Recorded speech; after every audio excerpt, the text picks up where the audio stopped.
पूर्व केंद्रीय मंत्री वीरप्पा मोइली रायपुर पहुंच गए हैं। कांग्रेस के चुनावों में हार की समीक्षा करेंगे। वीरप्पा मोइली ने समीक्षा पर कहा कि भविष्य के चुनाव के लिए हम सभी नेता आए हैं और आज 2 लोकसभाओं और वरिष्ठ नेताओं के साथ मीटिंग है, तो हम सिर्फ बात करके कमजोरी पता करने आए हैं और आगे की तैयारी करने आए हैं। तो अपना काम करके हम चले जाएंगे, कुछ थोपना हमारा काम नहीं है, ऐसा वीरप्पा मोइली ने कहा है। तो ये बड़ी अपडेट आपको दे रहे हैं क्योंकि आज से रायपुर में ये बैठक होनी थी, ये मीटिंग शुरू होनी थी। मोइली कमेटी की बैठक होनी है जिसमें अब वीरप्पा मोइली रायपुर पहुंच चुके हैं और उन्होंने कहा है कि हमारा काम कुछ भी थोपना नहीं है, हम सिर्फ अपना काम करने आए हैं और हम अपना काम करके चले जाएंगे। तो सत्ता पक्ष संविधान पर खतरा है, प्रधानमंत्री की सही जगह इस चुनाव में दिखा दी गई है, ऐसा वीरप्पा मोइली का कहना है।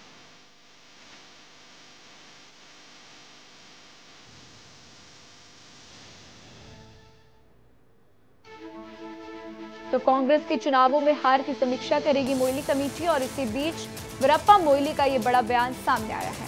तो आइए इस खबर पर ज्यादा जानकारी के लिए मेरे सहयोगी अनमोल मेरे साथ जुड़ चुके हैं। अनमोल, वीरप्पा मोइली रायपुर पहुंच गए हैं और अब ये बैठक होगी। उन्होंने साफ तौर से कह दिया है कि मैं सिर्फ अपना काम करने आया हूं। इस पर क्या कुछ जानकारी मिल रही है आपको अनमोल?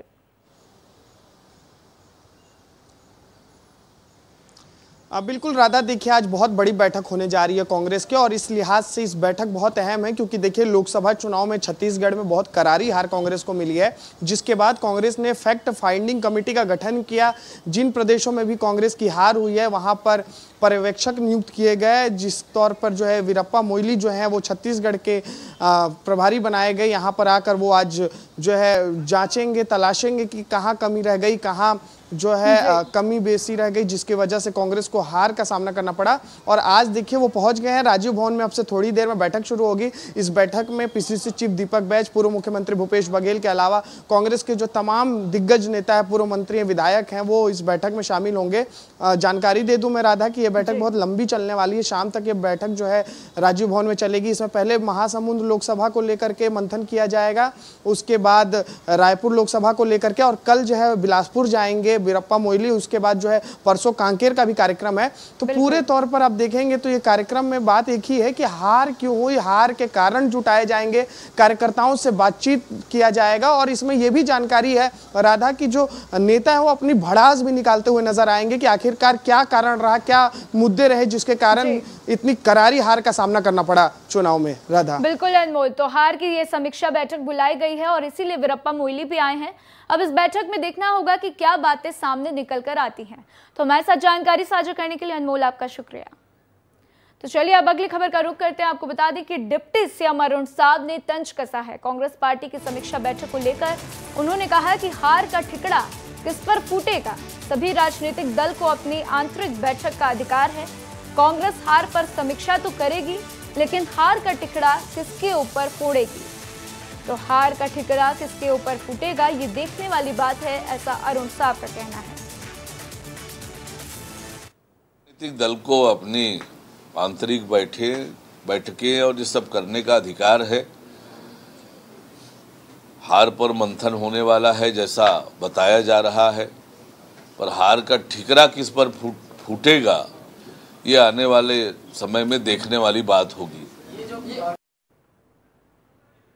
तो आइए इस खबर पर ज्यादा जानकारी के लिए मेरे सहयोगी खोमन मेरे साथ जुड़ गए हैं, उनका रुख करते हैं। खोमन, क्या कुछ अपडेट? अब देखिए एक तरीके से सियासत शुरू हो गई है। सियासत तब से चल रही है जब से ये बात सामने आई कि कांग्रेस जो है समीक्षा बैठक करेगी। अब अरुण साव ने बयान दिया, वो कह रहे हैं कि किसके ऊपर हार का ठिकड़ा फूटेगा, तो ये बड़ा नाम कौन हो सकता है? खोमन, अभी क्या कुछ आपके पास कोई अगर जानकारी है तो हमारे दर्शकों के साथ साझा करिए। देखिए कांग्रेस कमेटी की जो समीक्षा बैठक है वो 1:30 बजे से शुरू हो गई है और 1:30 बजे से शुरू होने के बाद ये कमेटी अलग अलग लोकसभाओं की समीक्षा बैठक करेगी। समीक्षा बैठक में यही निर्णय लिया जाएगा कि आखिर हार किस कारणों से हुई। जो पदाधिकारी होंगे उस लोकसभा क्षेत्र के, उस पर गाज गिरेगी। सबसे बड़ा चीज़ यही है राधा, क्योंकि जो पीसीसी चीफ दीपक बैज है उसके नेतृत्व में ये लोकसभा चुनाव लड़ा गया था। तो कहीं ना कहीं जिस तरीके से पार्टी की बड़ी हार हुई है, क्योंकि ये कयास लगाया जा रहा था कि छत्तीसगढ़ में कम से कम 4 से 5 लोकसभा ऐसे जहां कांग्रेस पार्टी जीत सकती है, लेकिन कांग्रेस पार्टी मात्र 1 सीटों पर जीत कर सामने आई। ऐसे में कई पदाधिकारी, जो महिला कांग्रेस की बात करूं, महिला कांग्रेस की जो सक्रियता है वो चुनाव में कहीं नजर नहीं आई। एनएसयूआई के उसका जो सक्रियता है, उसका जो योगदान होना चाहिए लोकसभा चुनाव में, वो नजर नहीं आया था। कुल मिलाकर समझा जा सकता है जब 4-5 दिनों तक ये कमेटी अलग अलग लोकसभाओं का दौरा करेगी, उस पे जो समीक्षा निकल कर आएगी, उस पर अब कार्रवाई करने की बात साफ तौर पर सामने आ रही। तो कुल मिलाकर समझा जा सकता है जब समीक्षा का पूरा मंथन का जो दौर चलेगा, उसके बाद यही निकलने वाला है कि जो ठीकरा फूटेगा, कहीं ना कहीं जो संकेत मिल रहे हैं वो पीसीसी चीफ दीपक बैज पर गाज गिर सकती है। जी बिल्कुल खोमन, तो दीपक बैज का नाम कहीं ना कहीं सामने है कि उन्हीं के ऊपर ये ठिकड़ा फूट सकता है। हमारे साथ जानकारी साझा करने के लिए खोमन आपका शुक्रिया। तो चलिए अब आगे बढ़ते हैं और इसी बीच एक बड़ी खबर रायपुर से आ रही है। आपको बता दें कि मानसून विधानसभा सत्र की अवधि बढ़ाने को लेकर कांग्रेस की मांग पर उप मुख्यमंत्री अरुण साव का बयान सामने आया है। मानसून सत्र की अधिसूचना जारी हो गई है और ये जो समय निर्धारित किया गया है वो छत्तीसगढ़ विधानसभा की परंपरा के अनुसार किया गया है, ऐसा अरुण साव का कहना है। तो विधानसभा मानसून सत्र में कांग्रेस के मुद्दे को लेकर कहा कि सरकार हर मुद्दे पर जवाब देने को तैयार है। तो ये बड़ी खबर है, आपको बता रहे हैं कि मानसून विधानसभा सत्र की अवधि बढ़ाने को लेकर कांग्रेस की मांग पर उप मुख्यमंत्री ने अपना बयान दिया है। उनका कहना है कि जो भी कार्रवाई की जा रही है, ये जो समय निर्धारित किया जाता है वो छत्तीसगढ़ विधानसभा की परंपरा के अनुसार ही किया गया है। तो इनके बयानों से साफ है कि ऐसे में जो अवधि बढ़ाने की मांग की जा रही है कांग्रेस की तरफ से, वो अवधि नहीं बढ़ाई जाएगी। और ध्यान दीजिए, अरुण साव ने यह भी कहा है कि सरकार हर मुद्दे पर जवाब देने को तैयार है।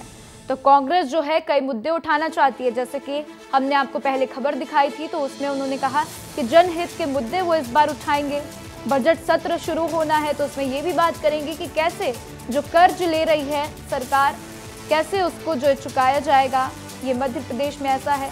हालांकि अब छत्तीसगढ़ में भी ये देखने वाली बात होगी कि जनहित के मुद्दों को उठाया जाएगा, तो उन जनहित के मुद्दों में क्या क्या अहम बातें शामिल होती हैं। तो छत्तीसगढ़ विधानसभा सत्र के मानसून सत्र की अधिसूचना आपको बता दी जारी हो गई है। सत्र 22 जुलाई से प्रारंभ होकर 26 जुलाई तक चलेगा और सत्र में कुल 5 बैठकें होंगी। तो सत्र के दौरान कुल विधेयक, आपको बता दें कि कुछ विधेयक भी पेश किए जाएंगे, साथ ही अन्य शासकीय कार्य संपादित किए जाएंगे।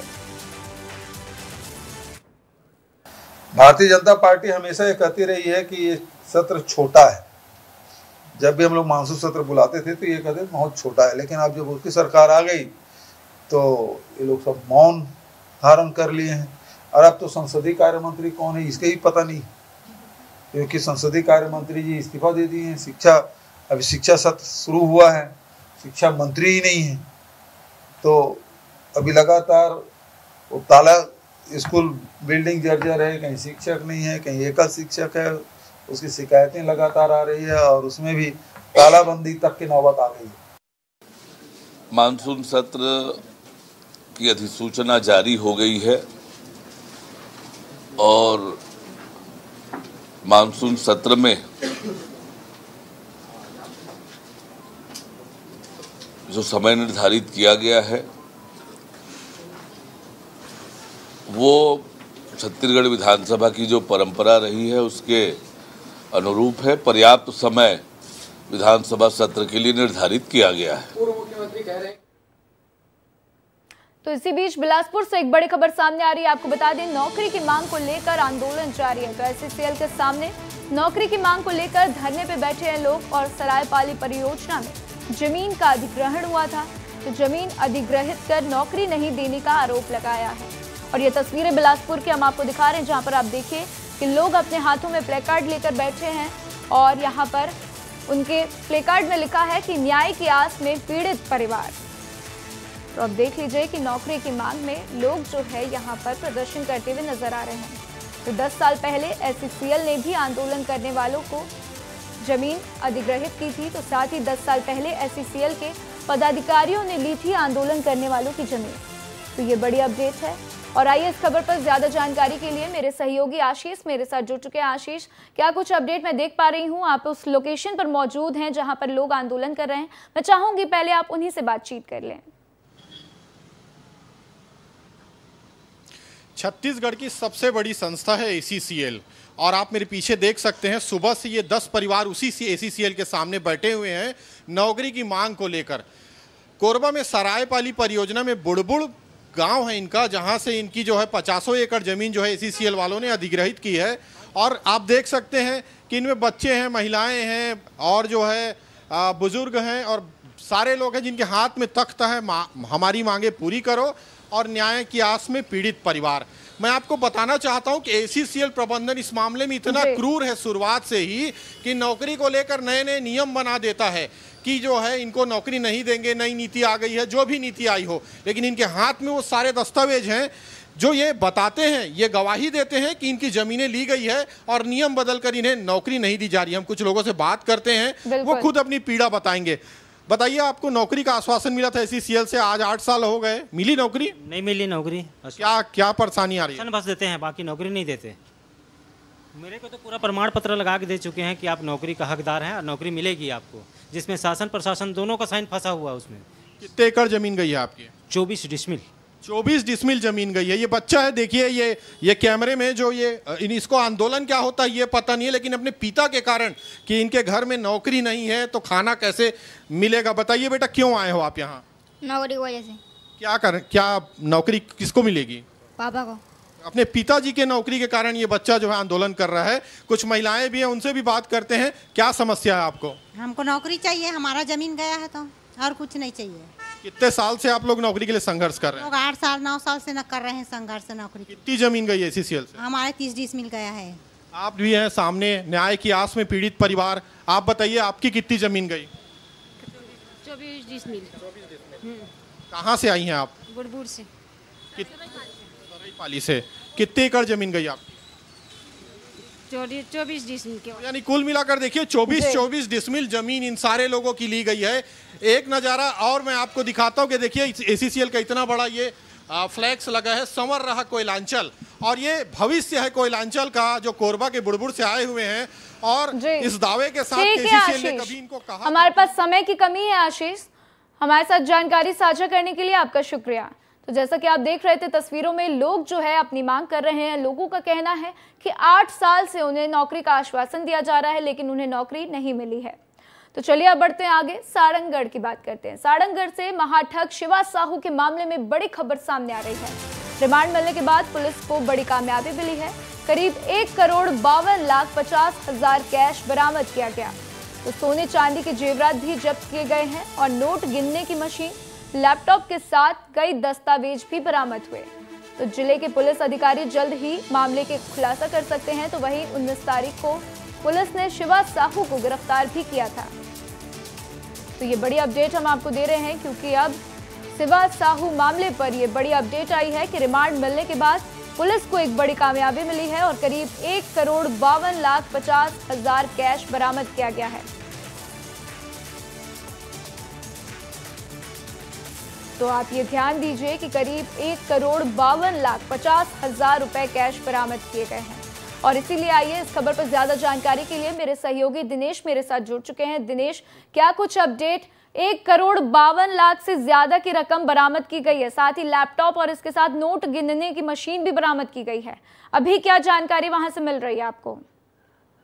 राधा, मैं आपको बता दूं कि शिवा साहू और उनकी टीम को 19 तारीख को गिरफ्तार किया गया है और आज जैसे 2 दिन के लिए पुलिस ने सरसीमा पुलिस ने रिमांड में लिया था शिवा साहू और उनके 2 साथियों को। तो उन्होंने पुलिस की अभिरक्षा में रिमांड में बताया कि 1,52,50,000 रुपए सरायपाली के एक्सिस बैंक में होना और 1.5 किलो सोना और 1 किलो चांदी पुलिस ने वहां से बरामद किया है। लैपटॉप बरामद किया है और बहुत सारे दस्तावेज बरामद किए हैं। ठीक है दुर्गेश, तो हमारे साथ जानकारी साझा करने के लिए आपका शुक्रिया। तो चलिए बढ़ते आगे। और इसी बीच इन दिनों रायपुर का मौसम बेहद खुशनुमा है, जैसा कि आप जानते हैं, लेकिन दूसरी तरफ लोग बढ़ती महंगाई से बेहद परेशान हैं। सब्जियों के दाम दिन पर दिन बढ़ते जा रहे हैं। गरीब तो गरीब, आम इंसान भी महंगाई की मार से परेशान है। जब विस्तार न्यूज के संवाददाता प्रशांत राय सब्जी मंडी पहुंचे तो लोगों से उन्होंने बात की। ग्राहक से लेकर दुकानदार तक सभी की जुबान पर एक ही बात थी कि बहुत महंगा है भैया। तो चलिए अब आप खुद ही सुन लीजिए। 10,000 में माल आता है तो वहाँ 20,000 लग रहा है। तो महंगाई मतलब इसलिए बढ़ा है कि सीजन गर्मी का सीजन का जो माल है वो खत्म होते जा रहा है। घर चलाना मुश्किल हो गए हैं। इस बढ़ती हुई महंगाई में रोज चूल्हा जलाना एक गरीब के लिए किसी सपने से कम नहीं। नमस्कार, इस वक्त हम राजधानी रायपुर के शास्त्री मार्केट में हैं, जहां हम कुछ लोगों से बात करेंगे कि इस महंगाई का असर उनकी जेब पर किस प्रकार से है। आइए कुछ महिलाओं से बात करते हैं। रोज हरी सब्जियां खरीदना कितना मुश्किल हो चुका है आपके लिए? बहुत ज़्यादा। यहाँ तो थोड़ा ठीक भी है, ठेले वाले लोग लेके आते तो और ज़्यादा रहता है। 70 रुपये किलो, 80 रुपये किलो, 90, 100 रुपये किलो, यहाँ तक के भी जाता है। हालत बहुत ख़राब है। रोज़ नौकरी करने वाले लोगों के लिए तो बहुत ज़्यादा मुश्किल है। दीदी, ये सामान इतने महंगे हैं, इसके बारे में क्या कहेंगे? सामान सस्ता होना चाहिए ना, महंगा है सामान। क्या महंगा है तो महंगा बेचते हैं, उधर तो बोलते हैं ग्राहक लोग महंगा बेच रहे हैं ऊपर की। इस बढ़ती हुई महंगाई में सब्जियों के दाम को लेकर के क्या कुछ कहते हैं? अभी कोई महंगाई मतलब इसलिए बढ़ा है कि सीजन गर्मी का सीजन का जो माल है वो ख़त्म होते जा रहा है। अभी बरसात का माल जो है वो अभी निकल नहीं पाया है। अभी आवक थोड़ा कम हो गया है, इसलिए थोड़ा 4 पैसा महंगा हो गया है। आवक के ऊपर बात रहता है और कोई बात नहीं है। अभी थोड़ा सा आवक कम है, इसलिए थोड़ा सा महंगा लग रहा है। आवक होगा तो सामान्य हो जाएगा। ग्राहकों को क्या कुछ परेशानियों का सामना करना पड़ रहा है? 8-15 दिन अभी ग्राहकों को दिक्कत है। बाजार में जब माल आवक बढ़ेगा तो सामान्य हो जाएगा भैया, और कोई बात नहीं है। घर चलाना मुश्किल हो गए हैं। हर सब्जी 100 रुपया 80 रुपया किलो हो गए हैं। एक दुकानदार इस बढ़ती हुई महंगाई में क्या कुछ चुनौतियों का सामना कर रहा है, आइए हम इन शंकर जी से समझते हैं। शंकर जी, ये क्या कुछ इतनी महंगाइयाँ हैं, इसके लेकर के क्या कुछ कहेंगे आप? आवक जावक थोड़ा नहीं है, ऊंच नीच होते रहता माल का। जैसे माल अभी आ जाएगा, 15 दिन महीने में आ जाएगा माल, अपने आप रेट कम हो जाएगा। अभी टमाटर देखो 70-80 रुपये था, अभी बेंगलोर आना चालू हो गया तो 50 रुपये हो गया है। माल जैसे जैसे आएगा वैसा वैसा कम हो जाएगा, ऊंच नीच होते रहते हैं। अब बरसात में थोड़ा माल ऐसे ही शॉर्टेज हो जाता है। ये जो सब्जियों के दाम इतने महंगे हैं, जब ग्राहक आपकी दुकानों पे आ रहे हैं तो सब्जियों को खरीदते वक्त क्या कुछ कहते हैं? भाई जो गरीब है तो थोड़ा दिक्कत जाता है, जो पैसे वाले उनको दिक्कत नहीं जाता है। रेट बढ़ेगा, अभी पानी गिरेगा तो रेट बढ़ेगा। ये हर साल होता है, इस साल भी होगा। उसमें जो खाना हो तो खाओगे, इसमें क्या कम करोगे? सब्जी का महंगाई इस कारण बढ़ा है कि पेट्रोल डीजल बहुत बढ़ा है ना, उसको कोई कंट्रोल करने वाला है ही नहीं है। तो सब्जी को भाई परिवहन चार्ज लगेगा ही। अभी तक आपने देखा कि बढ़ती हुई महंगाई दुकानदार और खरीदार के लिए परेशानी का सबक बना हुआ है। आने वाले समय में क्या कुछ सब्जियों के दाम गिरते हैं, ये देखने की बात होगी। कैमरामैन अखिलेश के साथ प्रशांत राय, विस्तार न्यूज़। तो सुना आपने मेरे सहयोगी से लोग क्या कह रहे हैं। बहुत महंगा है। एक ने तो ये कह दिया कि क्या करें, खाना है तो खरीदना ही पड़ेगा ना। अब सोचिए कि आम इंसान क्या करे। सच्ची बात है, सही बात है, खाएगा तो खरीदेगा ही। और दिक्कत ये भी है कि मॉनसून की एंट्री हो गई है। जैसे जैसे बारिश बढ़ेगी ये दाम और बढ़ते जाएंगे। तो अब चलिए आइए एक नज़र डालते हैं कि सब्जियों के दाम फिलहाल क्या हैं। तो देखिए, हम आपको ये ग्राफिक्स के माध्यम से समझाते हैं। देखिए, आप मेरे बगल में देख सकते हैं कि टमाटर का रेट जो है थोक दाम 80 से 90 रुपये है। तो वहीं अगर हम बाजार का दाम की बात करें तो 90 से 110 रुपये। इसी के साथ गोभी 40 से 55 थोक के दाम मैं आपको बता रही हूँ। और उसके बाद आप देखिए कि 50 से 60 मार्केट का दाम है। आलू 35 से 40 है, प्याज 35 से 40 है। लेकिन वहीं थोक के बाद अगर हम बाजार के दाम की बात करें तो 40 से 45 रुपये यहाँ पर आलू और प्याज के भी दाम हैं। तो अब आप खुद देखिए, टमाटर, आलू, ये जो बेसिक सब्जियां हैं वो इतनी महंगी है तो आम आदमी क्या करेगा, परेशान तो होगा। और अब देखिए, लौकी की बात कर लीजिए, 60 से 65 रुपये थोक के दाम है, 90 से 110 बाजार के दाम है। लौकी जिसको लोग रेगुलर बेसिस पे खाते हैं, कई लोग तो पसंद भी नहीं करते, लेकिन उसके दाम इतने बढ़े हुए हैं। फिर देखिए बैगन 60 से 55 और फिर थोक के दाम ये मैं आपको बताई, बाजार के दाम 70 से 85। मिर्ची देख लीजिए, हरी मिर्च जो हर खाने में राजे की तरह यूज होती है, उसको हर खाने में डाला जाता है, हरी मिर्च, उसका दाम 120 से 125 रुपये है। और वहीं अगर बाजार के दाम की बात कर लें तो 150 से 200 रुपए में हरी मिर्च मिल रही है प्रति किलो। फिर भिंडी देख लीजिए 55 से 60 और 60 से 80। तो ये सब्जियों के जो दाम हैं वो अपने आप में आपको देख के ही हैरानी हो रही होगी कि क्या करें। अब देखिए तरोई की बात करें तो 50 से 60, बाजार के दाम 65 से 80 और शिमला मिर्च 90 से 100 और 100 से 110। तो अब बात यह है कि आम आदमी ही इतना परेशान है तो गरीब क्या करेगा? गरीब भी परेशान होगा। गरीब के लिए भी ये चिंता का कारण है, क्योंकि जाहिर सी बात है कमाई किसी की कितनी भी हो, सब्जियों के दाम उतने हैं तो आपको उतने पैसे खर्च करने पड़ेंगे। हालांकि आगे क्या पता जैसे ही बारिश हटे वैसे ही सब्जियों के दाम गिर जाएं और आगे देखेंगे कि फिर सब्जियों के रेट क्या होते हैं। तो चलिए अब आगे बढ़ते हैं। पहले बलौदा बाजार में सतनामी समाज के प्रदर्शन और फिर सिटी कोतवाली रायपुर में विश्व हिंदू परिषद और बजरंग दल के प्रदर्शन के बाद छत्तीसगढ़ की पुलिस व्यवस्था में बड़े फेरबदल देखने को मिले हैं। ताजा मामला रायपुर के आरंग हिंसा के बाद विश्व हिंदू परिषद और बजरंग दल से जुड़ा हुआ है। रायपुर की पुलिस व्यवस्था में बड़ा फेरबदल हुआ है। दरअसल रायपुर एसएसपी संतोष कुमार सिंह ने 20 इंस्पेक्टरों का ट्रांसफर किया है, जिसमें कई थाना प्रभारियों के थाने में बदलाव किए गए हैं। आरंग, मोहदपारा और साथ ही खम्हारडीह के थाना प्रभारियों को हटा दिया गया है। तो ध्यान दीजिएगा कि आरंग, मोहदापारा, खम्हारडीह के थाना प्रभारियों को हटा दिया गया है। इसके साथ ही लूप लाइन के 4 इंस्पेक्टरों को अलग अलग थाने की जिम्मेदारी दी गई है। और भले ही 20 इंस्पेक्टरों का ट्रांसफर किया गया हो, लेकिन सबसे ज्यादा चर्चा तत्कालीन आरंग थाना प्रभारी सतेंद्र सिंह श्याम की है। आरंग मामले पर एसआईटी गठित करने के बाद से थाना प्रभारी सतेंद्र सिंह श्याम की अगुवाई में 4 आरोपियों की गिरफ्तारी भी हुई थी। अब उन्हें प्रशासनिक कारणों के हवाले से जेविशा में जिम्मेदारी सौंपी गई है और 26 तारीख को बजरंग दल और विश्व हिंदू परिषद ने दोपहर 3 बजे से लगभग रात 11 बजे तक बहुत बड़ा प्रदर्शन किया था। और इन सभी बातों पर आप ध्यान देते जाइए, क्योंकि एक के बाद एक हम आपको पूरी वारदात बता रहे हैं कि कैसे क्या हुआ है। और पकड़े गए 4 लोगों को छुड़वाने की मांग की प्रमुख मांग की गई थी।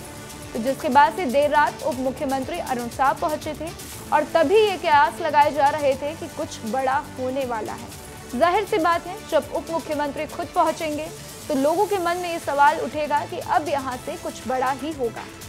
तो चलिए अब चलते चलते आपको जो है आरंग मामले को भी आपको समझा देते हैं कि ये पूरा आरंग का मामला क्या है। दरअसल 7 जून को रायपुर जिले के आरंग थाना क्षेत्र में भीड़ द्वारा कथित तौर पर गौ तस्करों का पीछा किया गया, जिसके बाद से 3 लोगों की नदी के पुल से कूदने के बाद जान चली गई। तो 7 जून का ये मामला आपको बता रही हूँ कि पहले पीछा किया गया और इसके बाद पीछा करने में देखा गया कि 7 जून को इन लोगों की मौत हो गई, 3 लोग नदी में कूद गए। एक पक्ष का कहना है कि उन्हें पुल के नीचे फेंक दिया गया, तो वहीं दूसरे पक्ष का कहना है कि वो खुद डर के मारे नदी के पुल से नीचे कूद गए थे। और फिर इसके बाद आपको बता दें कि एसआईटी भी गठित की गई। तो एक पक्ष कहता है कि डर के मारे कूद गए, दूसरे कह रहे हैं। फिर वहीं देख लीजिए कि एसआईटी गठित की गई और 4 लोगों की गिरफ्तारी हुई है। तो 7 जून को मैं आपको बता रही हूँ कि 7 जून को क्या क्या हुआ। और इसके बाद चलिए 26 जून की बात करते हैं। इसके बाद से सिटी कोतवाली रायपुर में 26 जून को विश्व हिंदू परिषद और बजरंग दल ने बड़ा प्रदर्शन किया और ठोस आश्वासन मिलने के बाद प्रदर्शन खत्म कर दिया। तो ये 2 तारीख का पूरा मामला है, एक 7 जून और एक 26 जून। तो ये 2 तारीखें बेहद अहम हैं।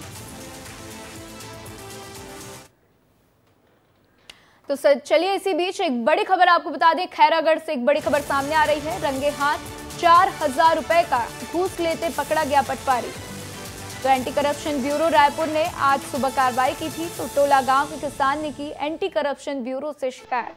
तो प्रकाशपुर हल्का का पटवारी है विवेक परघानिया, प्रकाशपुर ग्राम पंचायत से रंगे हाथों पकड़ा गया और वहीं रायपुर लेकर नकली घूसखोर पटवारी को एसीबी की टीम पकड़ ली है।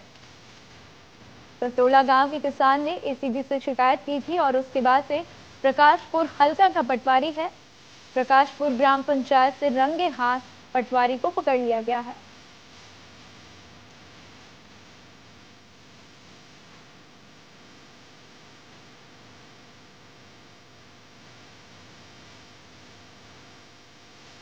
तो तो 4,000, आपको बता दें कि रंगे हाथ 4,000 रुपए का घूस लेते हुए पटवारी को पकड़ा गया है और खैरागढ़ का ये मामला हम आपको बता रहे हैं।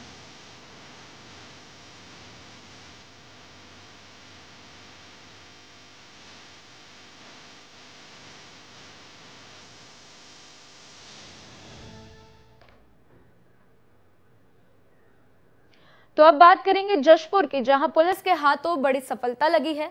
पुलिस बल ने खनिज अधिकारियों के साथ अवैध रेत का परिवहन कर रहे 8 ट्रैक्टर ट्रॉली और 2 हाइवा को जब्त किया है। तो साथ ही रेत माफियाओं पर माइनिंग एक्ट के तहत कार्रवाई भी की गई है। लगातार हमारे पास अवैध उत्खनन परिवहन के शिकायतें आ रही थी। उसमें कलेक्टर महोदय के निर्देश पर कल हमने 7 गाड़ियों अवैध परिवहन को पकड़ा है और आज पुलिस और राजस्व विभाग की संयुक्त टीम के साथ 8 ट्रैक्टर और पकड़े हैं। सभी पर हम जो MMDR एक्ट है 1957 उसके अंतर्गत और गौड़ खनिज नियम है उस पर जो पेनाल्टी के प्रावधान है उसके तहत कार्रवाई कर रहे हैं।